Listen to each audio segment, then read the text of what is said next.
Warning, you are about to enter the BGP suite.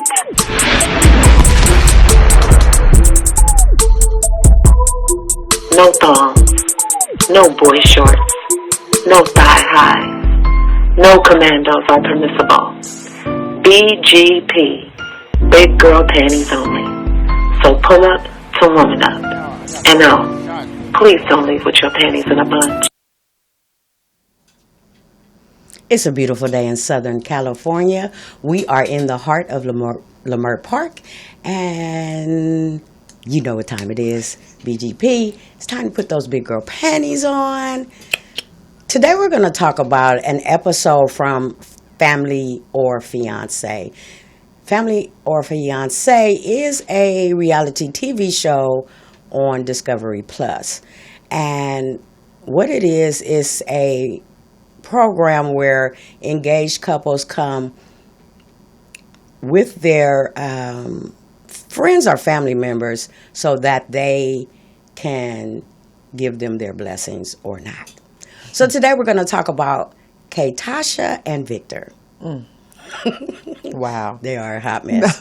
Really? KaTasha and Victor. KaTasha, when they met, was 19 years old, and Victor was 49 years old. So there is a 30-year age gap between the two of them.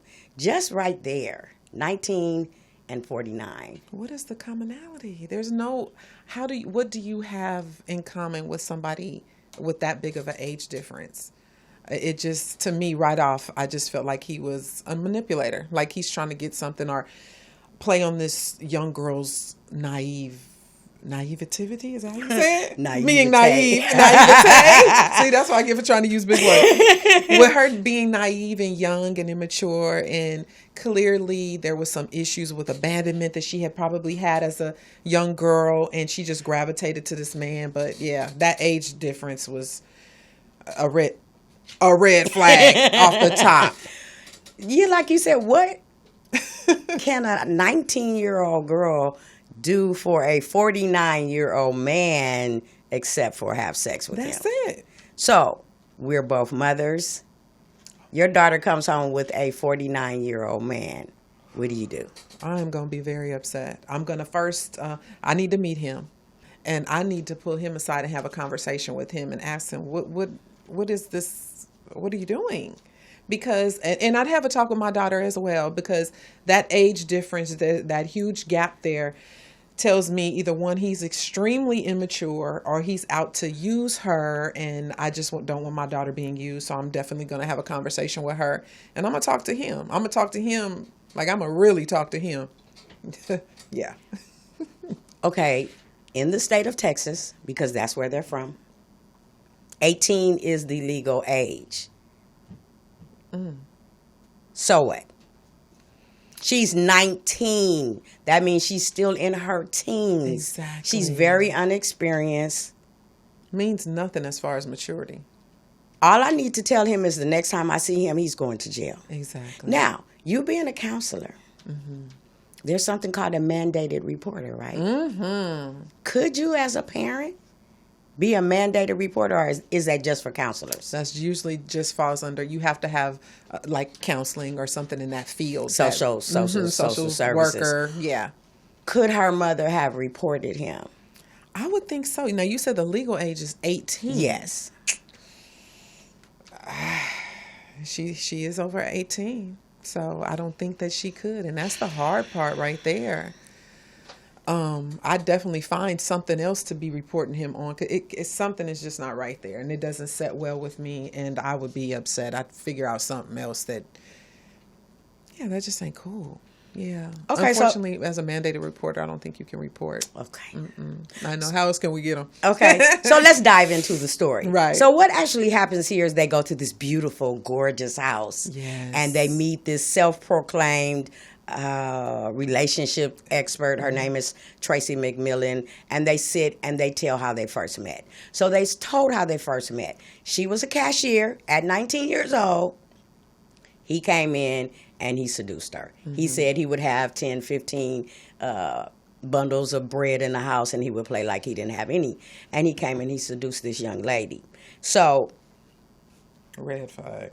what actually happens is then they have each 3 members. They can be friends or they can be family members. Right. And they sit and they say what their concerns are and why they think that they're not ready to get married. So his side of the concerns were his controlling behavior. They were arguing a lot. He had already had 3 failed marriages, so they wanted to know why would he think he can make this one work. Mm-hmm. Her side's concerns were he was controlling. She was never left alone. Did they really love each other? Did he trust her? Does he respect her? And it seems like when they're together, she never knows what to say, how to answer things. And they were really concerned about the age difference. So next what happens is they have tasks. Right. So her task for the opposite family was her task was, oh God, she was going to create a relationship timeline. And Right. she was going to say how this relationship started, what happened in the middle, and what happened in the end. His task was, her side of the family got to ask 20 questions. Yes, 20 questions. Right. Okay, so on her timeline, she said, he lied about being currently married for about 6 months. So she was with this man for about 6 months. She did not know he was married. Finally, he had to fess up. They broke up and they got back together. So then she got kicked out and she became homeless. Mm-hmm. And once she told him, he moved her in to his house This part. with his wife. She said she couldn't go anywhere else because she had burnt all of her bridges. And so what they actually did is they pretended that she was a friend of his and she didn't have anywhere to go and he was just helping her out. So they were operating like friends while the wife was there, and when the wife would be gone, they would do, their little couple thing. And so one time they got caught. Hot mess. A hot mess.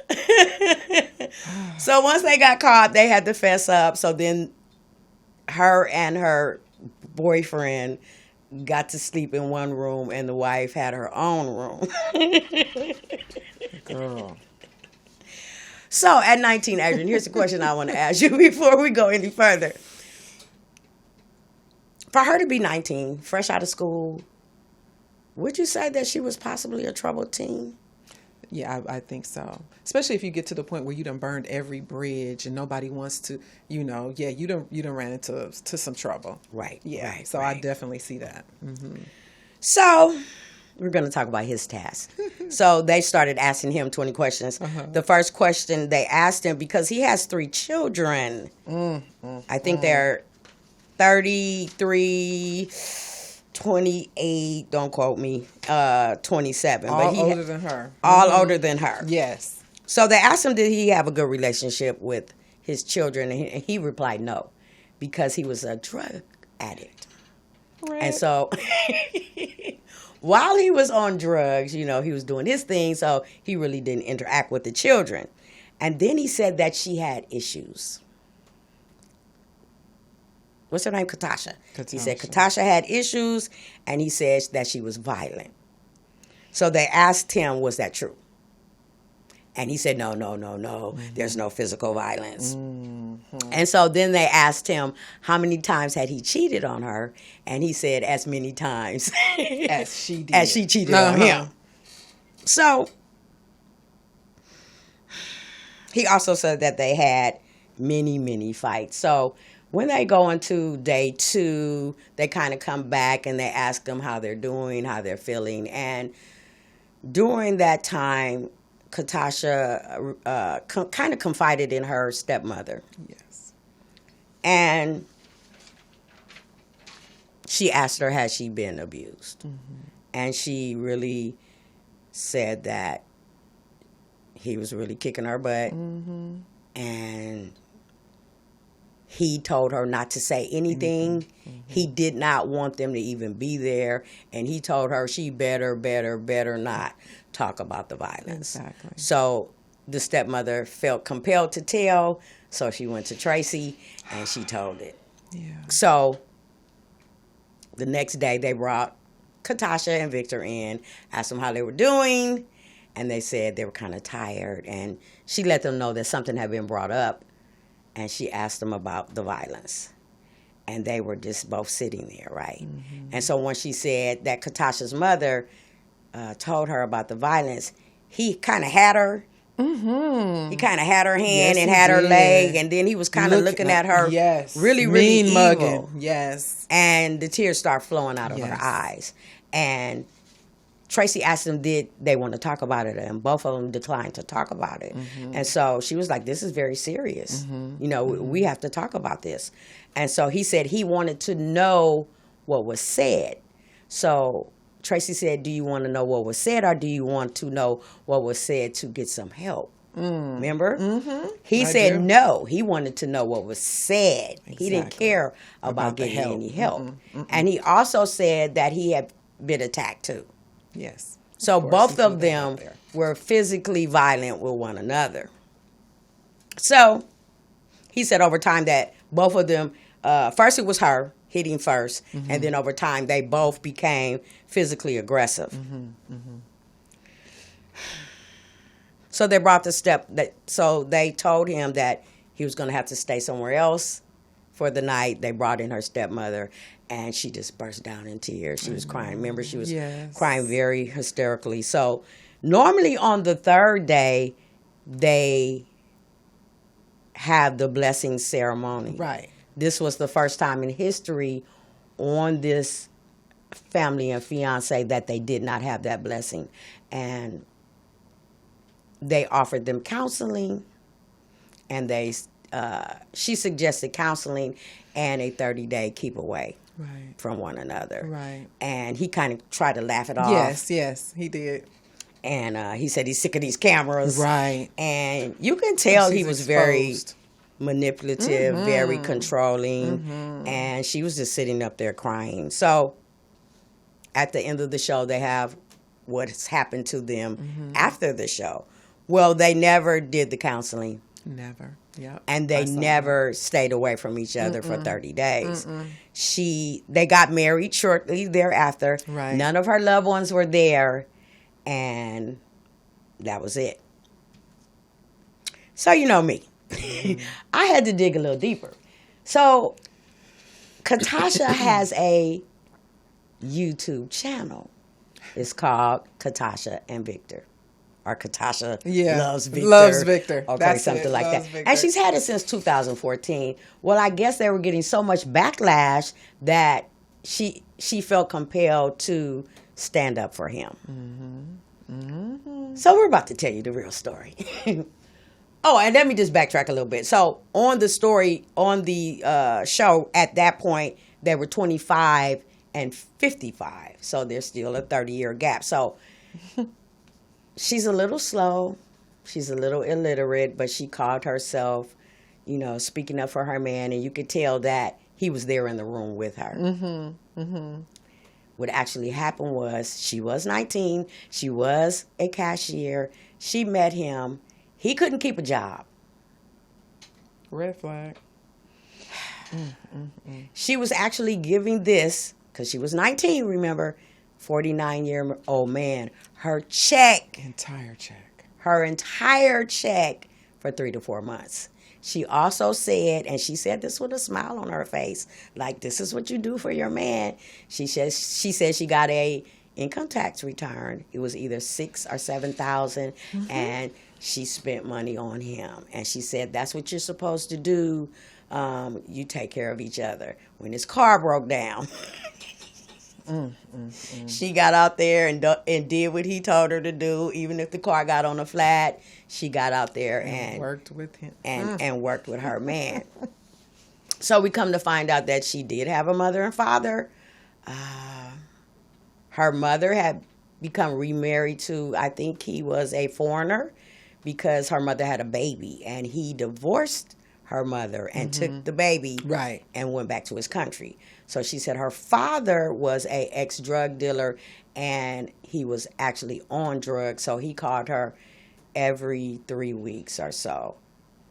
She said her parents really didn't do anything for her. They told her if she didn't get pregnant, That she'd get a car. that she would get a car, and the car they had for her, they gave it to a cousin. Yeah. The cousin wrecked it. And she never got that car. Right.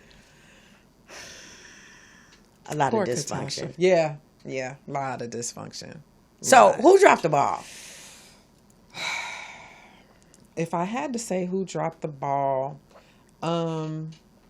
this goes way back for me. To me, I think way into her childhood, something happened, whatever she was exposed to, wherever she's feeling this abandonment from her family.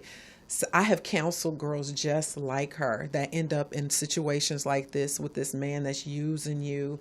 And I don't know if she witnessed this, because I know her stepmom expressed that she also dealt with some abuse in the home. And maybe she watched this and I don't know, a lot of kids that experience violence and abuse in the home become very abusive themselves, whether it's at school with other students, and maybe this was part of her, that part they didn't kind of elaborate on. So I don't know how far her trauma goes, but clearly there was some trauma. They probably should have sought help for her and sought some help for her, counseling or otherwise. But it sounds like she just became to be a troubled kid that got out there. She did have a job, which was good. However, most abusive and manipulative men, they see right off the type of people they can play and who they can get over on. And he had already sized her up. Here's this girl working in it. She's young, and he probably flirted. He ain't the cutest thing in the world, but, sometimes just the words, he knew what to say. Maybe she was a little insecure or low self-esteem because, she feels like she's very attractive, and she's not an ugly girl, but maybe she didn't get all the attention she wants. So here's this old man that comes along and starts talking to her, and it made her feel really good. Well, on the show, Tracy did ask her, she did say, this is a very big age gap. Yes. What made you gravitate towards him? And she Right. said she wanted to try something different. She said that the men that she had, been involved with, she was too mature for them. Now, her stepmother did state that she had seen a lot of abuse in her childhood. And then her stepmother also revealed that she came from an abusive relationship because she said she had a nervous breakdown. She was hospitalized. Exactly. She was in a coma. She couldn't walk. And she said she just gave it to God and asked God, if you get me up out of here, I'm gone. And she said her husband was 9 to 10 years older than her. So it just kind of brings me back to the current environment on YouTube where they're suggesting that young men get with older men. I could just think about myself. I was afraid of my daddy, and I think I told the story where my first date, he told me to put the aspirin between my knees. Now, there was never a conversation about don't get pregnant, but it was just something ingrained in me that I knew that I would not or should not be having sex. So actually, I always have a story. I really was a virgin until I was 20 years old. And it was just something in me that I was afraid to talk to men 5 years older than me. If they were 5 years older than me, I would not talk to them. Because in my mind, I thought, although I had a big mouth, although I've always been opinionated, what can I offer a man 5 years older than me besides sex? That was my mentality. Right. What does he want from me besides sex? So not only would I ask them their age, I would ask to see their driver's license or their ID. Okay. I was very, very serious about that. So I think who dropped the ball was the parents. You have to teach a daughter her self-worth. And even if you find out that she's involved with an old-ass man, you're supposed to shut that down. Immediately. You're supposed to, you can threaten the police on him, you can threaten the cousins on him, but he got to stay away from my daughter. However, when you dug a little deeper into her stories, because I think she did, 3 videos about them? She actually said that when they were complaining that he was too controlling, that she wanted to be around him all the time. And there was times that she would drink and drive, and she did not want to drink. No, it was times that she would drink, and she didn't want to drink and drive. So Victor was the one that picked her up, let her drink, let her smoke weed, and then he dropped her back off to her mother's house. So she kept on saying that this man is a Christian. And he's kind of controlling her, did you see? With Bible quotes and stuff. So, KaTasha, a Christian would have not moved you in with his wife. With his wife, exactly. A Christian man would have not allowed you to get pissy drunk, because if you did not want to drink and drive, you were pissy drunk. He would not allow you to smoke weed. He would not even be intimate with you. You're a child. That's a baby. I don't give a damn what the state says is a legal age. She has no experience. She's young and naive. Exactly. Like you said, Adrianne, she possibly, was overwhelmed. He probably wined and dined. Well, hell, he didn't wine and dine her, because did you see that? Wait. He did not have any money. It was all her money. Yeah. And to this day, I don't think they have too much money. I really think that they're living off of her. She said he was a contractor, so he keeps on losing his jobs, but she did not have a driver's license when she got with him. She did not have an ID. She said he got her first monthly payment. So is that welfare? So he took her down there. He's a user.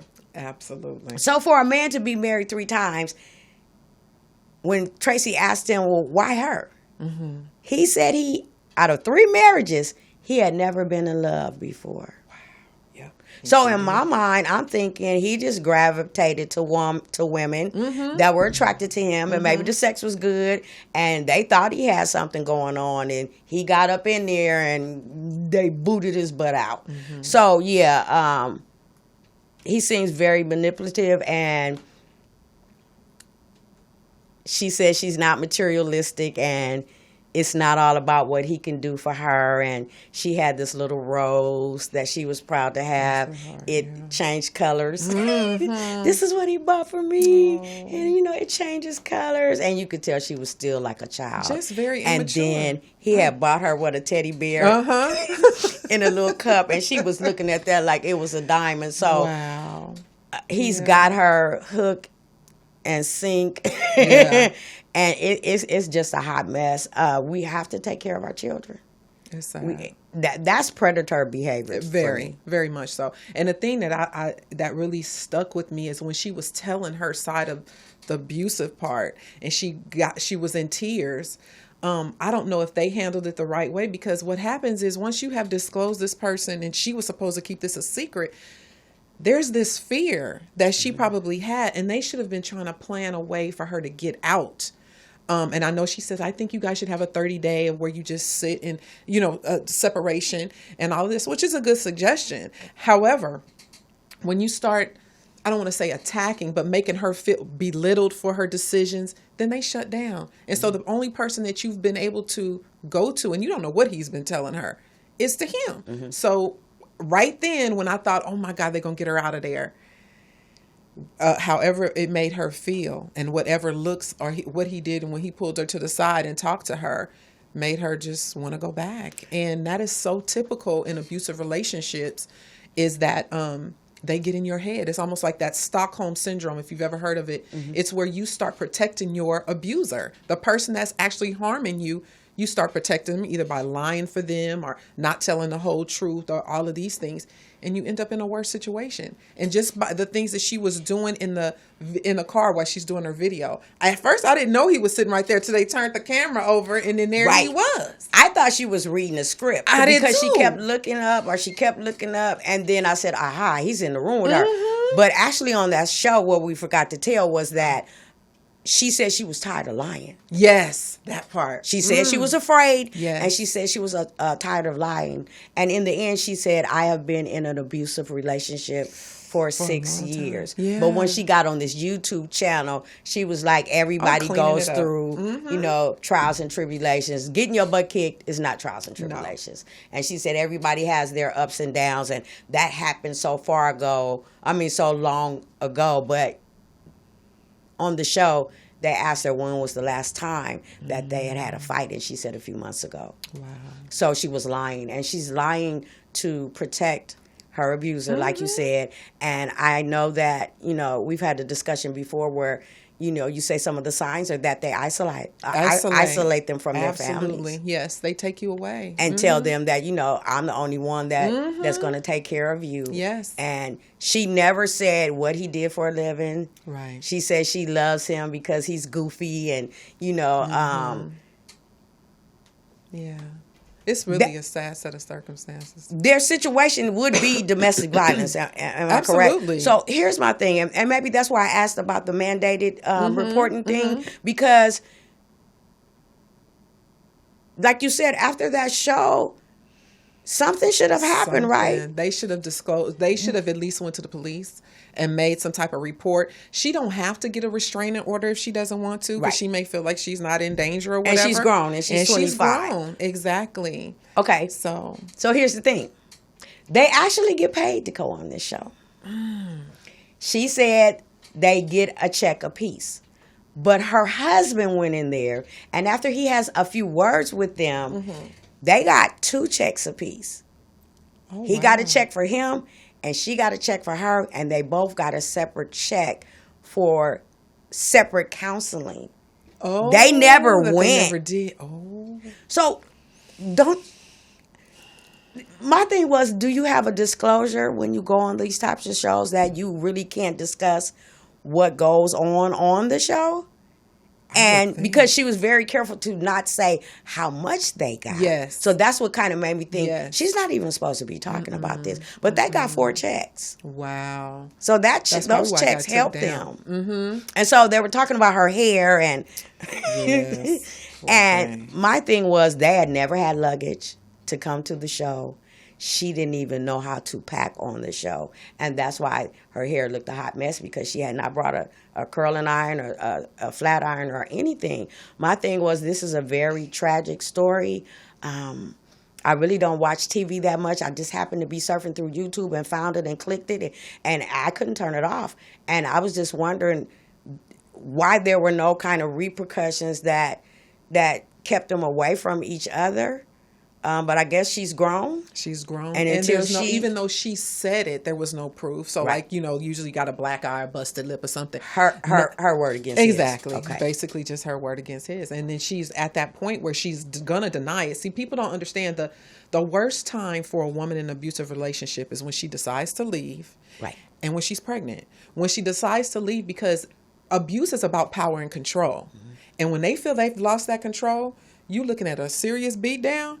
You could be killed. A whole lot of things could happen. So that's why it just kind of like floored me when they thought I thought maybe they could get her out of there. But then when they start telling her to do this, and then I'm thinking to myself, she going to go back.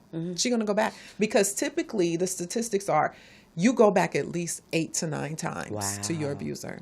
Wow. And it is very factual, because, I am a survivor of domestic violence, and that number is just about right. 8 to 9 times. Because they did say 30 days, and if it doesn't work, 30 more days. Yes, so, okay. Exactly. So they keep that in mind. Yeah, because they know. And even when you go to, when you're dealing with DCFS and your children have been taken and detained because of the violence in the home, they already know women go back. That's why they will keep those kids away. Because if you can't take care of yourself, you clearly can't take care of these children. So they will keep those kids away until there's the classes, the anger management, the DV classes, until you got something under your belt where they feel you can handle these children back in the home.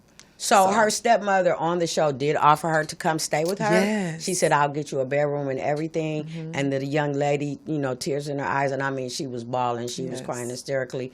She said, okay.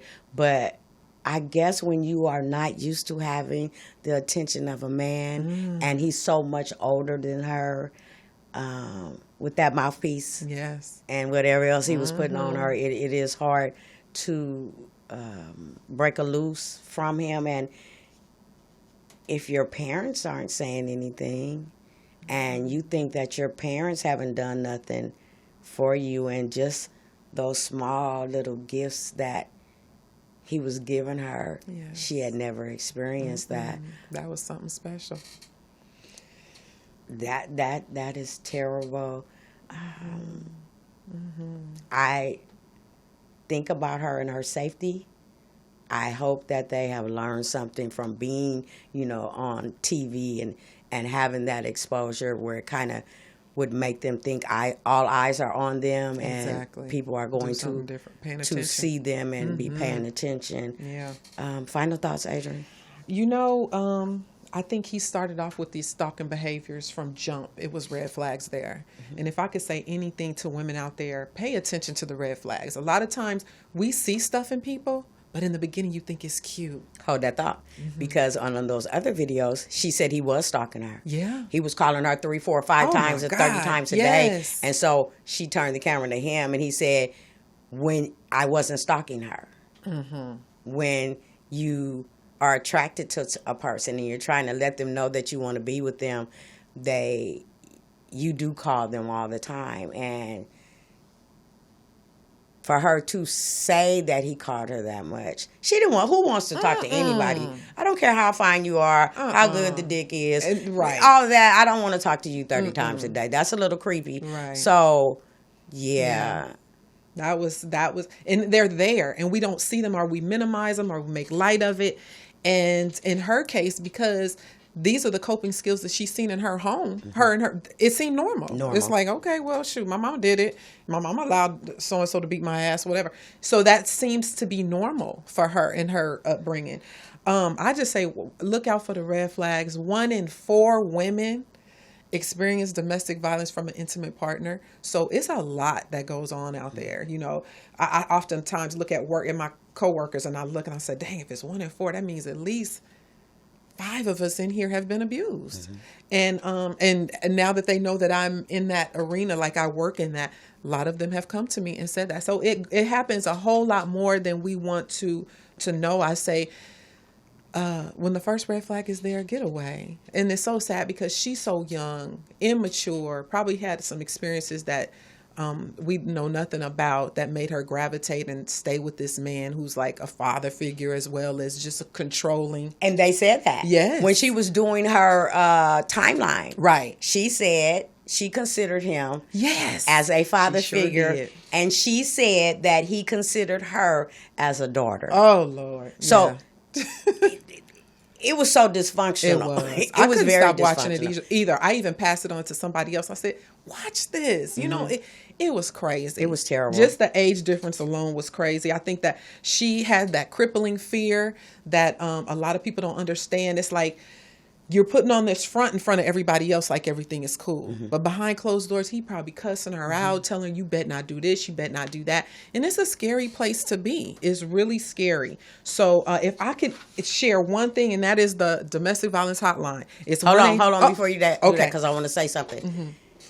When you went back to the show, they said that that's probably why she came to the show. She probably came to Screaming tell for that help. information, screaming Yeah. for help. And once she released that, you could see the weight that was just lifted off of her, even if it was just for that moment, to get that all up out of her. It's sad. When you talk about a man and you talk about a husband, they are supposed to be providers and protectors, young ladies. You are not supposed to give your whole check to a man. You are not supposed to pay that man's bills, because she said she was paying his bills. And she also said on one of those outside videos that he was helping her pay her bills at her apartment, and she was helping him pay the bills at his house with him and his wife. You don't do that. We have to look up. We have to look after our daughters, our sons, our children. We have to look after them. And we think that once they hit that 18-year mark that they're grown and they're on their own and they can make sound decisions, and they can't. They're just going to the next level. I think when they graduate from high school and we're like, hooray, we're done, we're not actually done. No. That's going to be the next level. That's going to be the time when they actually need us even more, because they're going to try to go into the world and be adults. Here's my thing too that I intended to touch on is the wife. Here, this man brings this young lady in the home.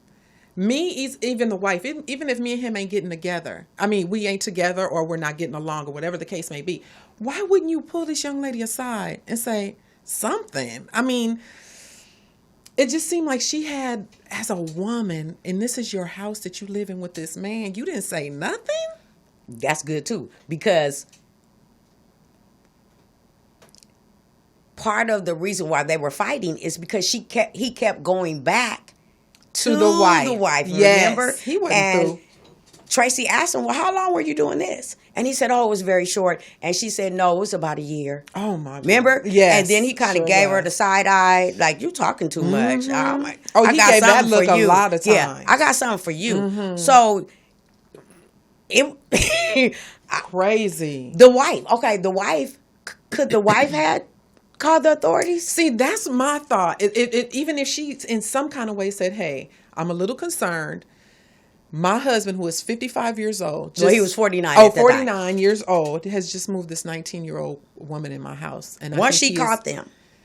See, that's the thing, that age. Age, because of 18. Okay. Yeah, okay. 18. They can pretty much. But as a wife, once I caught them, she can't stay in my house. Oh, no. Absolutely. That's what I'm saying.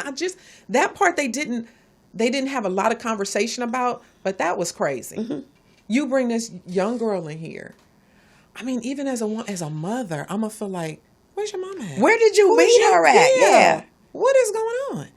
But she had nothing. I guess she didn't have nothing to say, or maybe they just didn't elaborate on that part of the story. Well, she probably twisted too. Her mind was gotta twisted be crazy. Too. She got to because he kept sleeping with her too.